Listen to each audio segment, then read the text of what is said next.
وإذ قال ربك للملائكة إني جاعل في الأرض خليفة قالوا أتجعل فيها من يفسد فيها ويسفك الدماء ونحن نسبح بحمدك ونقدس لك قال إني أعلم ما لا تعلمون وعلم آدم الأسماء كلها ثم عرضهم على الملائكة فقال أنبئوني بأسماء هؤلاء إن كنتم صادقين قالوا سبحانك لا علم لنا إلا ما علمتنا إنك أنت العليم الحكيم قال يا آدم أنبئهم بأسمائهم فلما أنبأهم بأسمائهم قال ألم أقل لكم إني أعلم غيب السماوات والأرض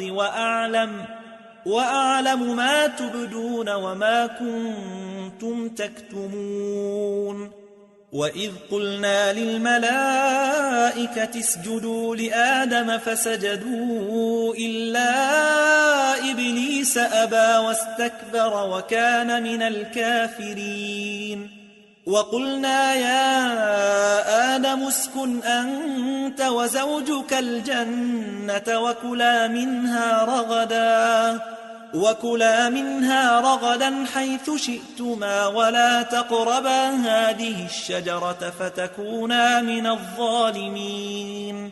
فأزلهما الشيطان عنها فأخرجهما مما كانا فيه وقلنا اهبطوا بعضكم لبعض عدو ولكم في الأرض مستقر ومتاع إلى حين فتلقى آدم من ربه كلمات فتاب عليه إنه هو التواب الرحيم قلنا اهبطوا منها جميعا فإما يأتينكم مني هدى فمن تبع هداي فلا خوف عليهم ولا هم يحزنون والذين كفروا وكذبوا بآياتنا أولئك أصحاب النار هم فيها خالدون